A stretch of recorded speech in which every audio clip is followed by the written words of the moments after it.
একটা গল্প মনে পড়ে গেল। এক সময় একজন ফেরেশতা এসে এক লোককে বলল, আমি তোমার উপর খুশি, তুমি যা চাইবে আমি তোমাকে তাই দেব, তবে একটা শর্ত, যা তুমি চাইবে আমি তোমাকে সব দেব, তবে তোমার প্রতিবেশীকে দেব তার দ্বিগুণ। লোকটা বলল, একটা রোলেক্স ঘড়ি আমার চাই। ফেরেশতা তাকে রোলেক্স ঘড়ি দিয়ে দিল। প্রতিবেশী দুটো রোলেক্স ঘড়ি পেল। লোকটি বলল, একটা মার্সিডিজ গাড়ি আমার চাই।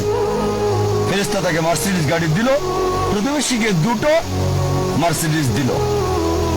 লোকটি বলল, একটা সুন্দর বড় বাংলো চাই। ফেরেশতা তাকে সুন্দর বড় বাংলো দিল। তার প্রতিবেশীকে দেওয়া হলো দুটো সুন্দর বড় বাংলো। লোকটি পরে বলল, দয়া করে আমার শেষ ইচ্ছাটা তুমি পূরণ করে দাও। কি সেটা? আমার একটা চোখ তুমি নষ্ট করে দাও, যাতে কিছু আমি চোখে না দেখতে পাই। চিন্তা করেন, সে তার নিজের চেয়ে প্রতিবেশীকে নিয়ে বেশি ব্যস্ত। তার জীবন সহজ কিন্তু জটিল সেটা ভাবছে না সে। প্রাচুর্য কি দারিদ্রতা যাই থাকুক, সে বেশি চিন্তিত তার প্রতিবেশীর চেয়ে ভালো জীবন যাপন করা নিয়ে। এ কারণেই সে ফেরেশতাকে বলল, আমার একটা চোখ নষ্ট করে দাও, যাতে প্রতিবেশীর দুটো চোখই নষ্ট হয়ে যায়। এভাবে আমরা প্রতিবেশী কেন্দ্রিক। নিজের সুখে কিনা ভাবছে না, দেখতে পারবে কিনা সেটা ব্যাপার না।